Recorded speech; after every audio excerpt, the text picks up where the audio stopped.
Hey, we're back again. Another day, another vlog, peeps. How are we all? Hope you're all well and had a good day. Saturday, day of rest, or half a day of work, probably more likely. For most people, but for you guys that had the day off, hope you had a nice sleep in and a bit of rest, recovered from your Friday night. Anyway, I had a busy day at work today. Not a real lot out there today, actually, to talk about. I had to really go hunting. Very slow. Trump, nothing on Trump. Today, it's unusual for him. He has the weekends off. He must go into hibernation, get the weave done or something. I'm not quite sure. But that's all good. Anyway, we'll get a bit more light in there. Oh, that's terrible. Turn that down. Ooh, there we go. Right, what are we going to talk about today? Did get some interesting stuff out there. Deepfakes, don't know if you've heard much about them. Deepfakes is a technology. Obviously, some movies have sort of started using it. It's basically putting faces on movie actors' face and making them look younger. That sort of technology has evolved into the ability where some people during election campaigns and stuff were putting faces on bodies of other people and saying other things. And basically they can just make it look like someone, like you could put Barack Obama's face on my head and I could then go and say some nasty stuff so he gets in the shit. Something along those lines. Well, that's evolved. Until now, it's sort of always been sort of, I guess, against political stuff and just sort of make people look bad, as I guess. Today it turned into a money scam using voice deepfake technology. So basically, technology to get someone's voice and then copy it, and then the ability to then say whatever you want to say using that person's voice. Got a couple of scammers, $250,000 US. They got one of the big Wall Street bank companies, rang up the assistant of a big high flyer bigwig, worth a packet, because they asked his assistant to arrange to get $250,000 US and put it into a private account. Obviously, he's used to doing that because he went out and did it, and they then rang back and tried again, and that's when he realised and rang his boss and realised he'd stuffed up. I'm pretty sure he doesn't have a job there anymore. I couldn't imagine, but yeah. Completely faked his voice. The guy had no idea it wasn't his boss. Like you pick up a phone, that's your boss. If you've worked him for years and years, and then you wouldn't have a clue. I work on a two-way all day. As soon as I hear someone's voice, I pretty much know exactly who it is. And then, yeah, this technology exists now that not only can they put someone else's face on your body or put your face on someone else's body and do whatever they want to make you look bad, they can also copy your voice. So I think Google and, who was the other guys? Google and that have just put out a $10 million prize grant to build some software that can detect when this deep fake stuff is being used, so it can, like on the web or whatever, so they can shut it down before anything happens. So yeah, it's big news. It's probably only going to get better with technology. Technology is amazing, what you can do with it nowadays.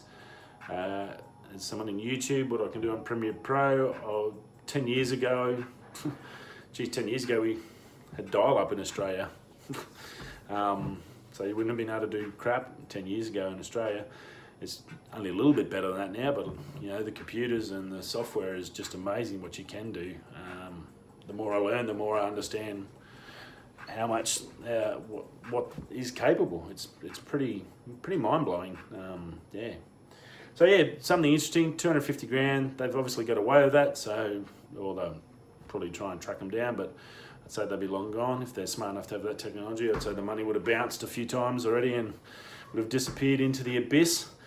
So yeah, something different. Be aware, and yeah, it's out there, and be sure of what you're listening and think. It may not be what you hear or see. There you go. Amazon. The fires are still going. They're still pretty bad. Obviously, we talked the other week about 40,000 army troops from Brazil getting sent out there. That's not really helping. It's no good having 40,000 people out there when they don't have the firefighting equipment to do anything. There's a lot of reports where army guys are walking around with their bare feet trying to stamp out flames and small fires and kick dirt on stuff. So it's pretty bad. Now, what did come out today, new stuff to add on to it, which making it even worse. Obviously, there's a huge outcry across the planet. All the countries want to be involved and are trying to push their own governments to get involved to make sure stuff's done right and it actually gets sorted. The president of Brazil, who must have just had a recent election or not long ago, part of his election promises were to help speed up and to get rid of some of the protection of the Amazon forest that used to exist, and he's got rid of some of the red tape. So these farmers, his can't even say it, constituent, the people who voted for him, there were a lot of farmers, a lot of money, farming, meat, cattle, beautiful land, I think I said in the last time I talked about this, I'm a meat eater, I'm probably just as problematic for that. It's probably partly my fault, like everyone else, so there's nothing I can say about it. These farmers wanted obviously more land to make more money, and like everyone does, they're going to do their job. That's what they know. So he's done that when he got elected, and part of his things was just like burn it down. He didn't care. He was telling farmers to burn it down, burn the joint, and removing restrictions and stuff like that, where you can't have fires and you can't burn down forests without approvals. Where he got rid of all that. So there's a fair bit of international issues with him, and saying that he has a fair bit to do with the current fire situation. Obviously, they have fires every year. Territory's the same. They burn off every year. It grows back with the rain, and it's really good for the ecosystem. But these fires are way more exaggerated than what's a general happening each 12 months. So, and they're trying to they're trying to dump it on him. How true that is, and that I guess it's just a little disappointing. You think that would be the case. Surely the farmers would understand that that jungle is, how important that jungle is to the planet. I think what is probably more important is that the rest of the countries in the world actually realise that, and maybe it's the fact that Brazil, if they don't have the money or whatever, and they need the money to do some things, maybe it's something that everyone needs to put in their pockets to help protect the Amazon. And if it's a monetary thing to protect it and to make sure this doesn't happen, well, then maybe all the governments need to put in, maybe we can take some money out of all this stupid weapons we got sitting around rusting, dump some of that into protecting the rainforest in the Amazon. Well, we all know how important it is, but I guess no one else wants to put money in, so they leave it all up to Brazil. The president's got to do what his people need him to do to survive, like any president done, exactly what Trump's doing. He got in on what people wanted, he's doing what they want. No one likes it, but if you didn't like it, you shouldn't have voted him in. That's the way it sort of is. So, yeah, it's a bit scary, but fingers crossed. There's not much I can do. Just keep putting pressure, and hopefully our country can help out. Maybe send some of our firefighters over. Obviously, they need trucks and water, which is the big thing, and that's things you just can't fly in a moment's notice. It's very tricky. You need help probably from the other countries that border Brazil to help send their stuff over, but it's such a big place. It's a huge, mammoth logistical nightmare. Another Fishing the Wild episode is out today. That was really good. I got to watch that in my lunch break. Some beautiful Trevally, land-based, like out of North Arnhem Land, beautiful country. Arnhem Land is just one of those just gems of Australia, much like the Amazon, and and we're very lucky that it is protected. It is Aboriginal land. You need a permit to get on there. It's one thing I've always I think I agree with it. It's an amazing place. It's the ecosystems and everything that are protected by no one being allowed on there is actually a really good thing, and probably the only thing that'll ever protect it. But these guys, they're obviously good friends with the traditional owners. They go fishing, they catch and release.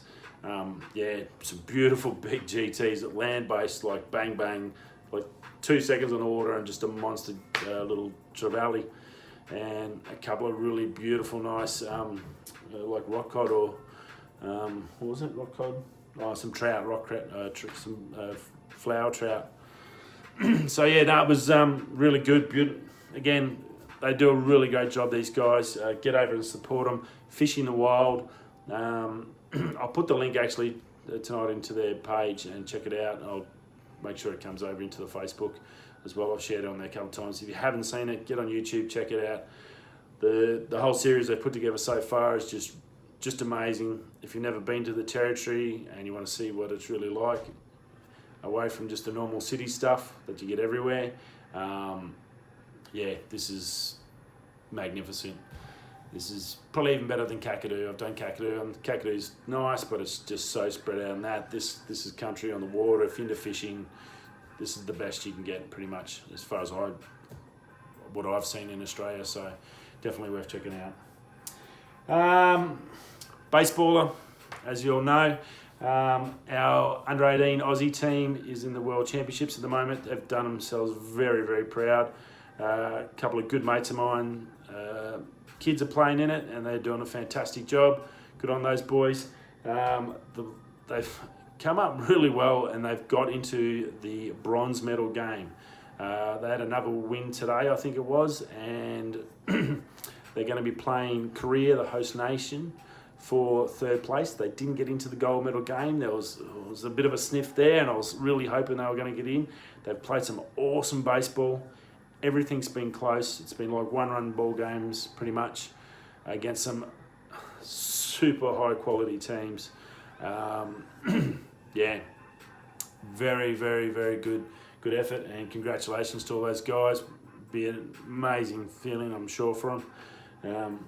What we all dreamed of when we were kids, playing baseball, was to play for Australia. I was lucky enough to play for the provincial team, and I've got a lot of great mates and memories from that I'll never lose. And I'm sure these guys are never going to forget this tour. So yeah, good on yous. Great job, guys. Into mining. I don't normally really like to talk about my job as much as I do, but some really good technology come out of it, and it's an Australian invention today.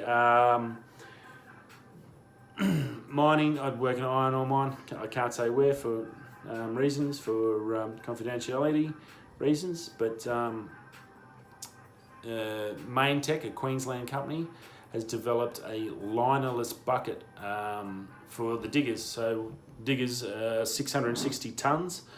So you imagine probably as big as your house and solid steel, and digging a big hole in the ground to the centre of the earth. We haven't found the centre of the earth just as yet, but we're not far off it. I think we've been close a couple of times. But the buckets we have, basically they have like a wear package on the outside of so if you've got a bucket, a wear package gets welded onto this bucket for just general wear from the dirt. Iron ore is a very abrasive material. So even though this is extremely hard steel that these buckets are made out of, and the wear package steel that we put on, it wears out. And especially on this mine here that I work in, it's extremely hard, and it just chews through metal like nothing.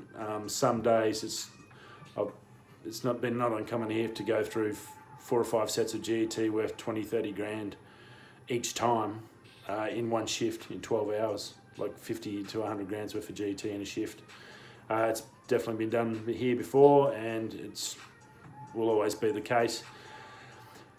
So part of that bucket is, and one of the most dangerous things of these buckets is they put a thick bit of steel, and obviously steel's flat when you buy it, and they've got to put it onto a curved bucket. So the process of that is to heat it, curve it, heat it, weld it, heat it, weld it, heat it, weld it, and sort of fold it on and then weld it all on and seal it all up. Now basically that puts a lot of spring tension into that steel.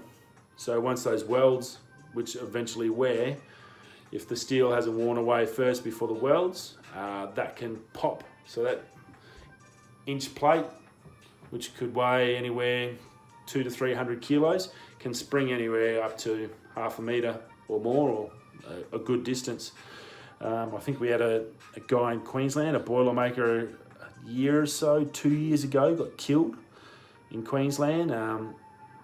Was working on the liner and it popped and smoked him straight in the head and killed the poor bloke. Just, yeah, it's one of those things, everyone knows about it. It was just a really unlucky accident, and this bucket is been designed obviously in Mackay, and I'm pretty sure that was the area, because they did talk about a death, and I think it was the incident that I know of through our business.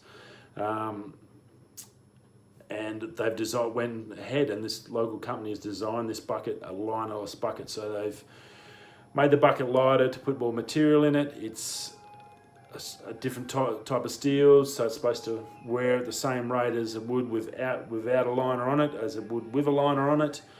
And the first bucket got released today, and it's going to be heading to WA to one of the iron ore mines. I'm not sure.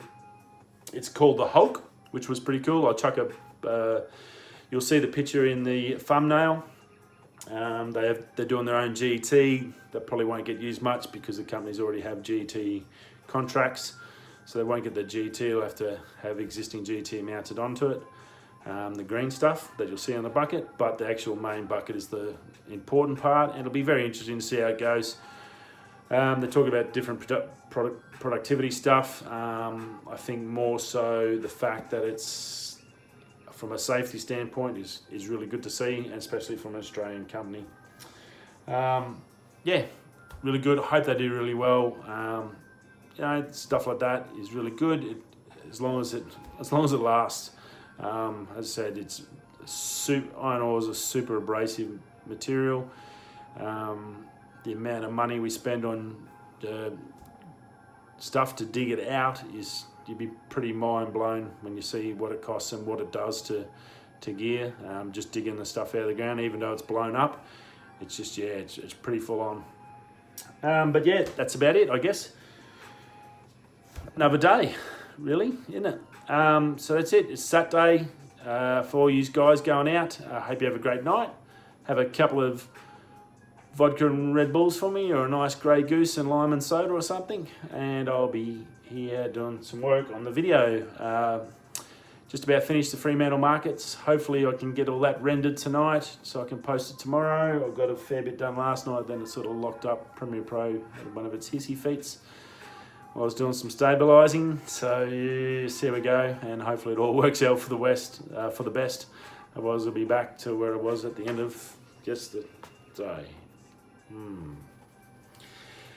Wherever you are, whatever you're doing, if you're coming home, you're going out, or you're going to bed, you've earned it. It's a weekend. Hope you have fun, and I'll see you all Sunday night, tomorrow, I think. Yes, it is. 24 hours from now. See you guys.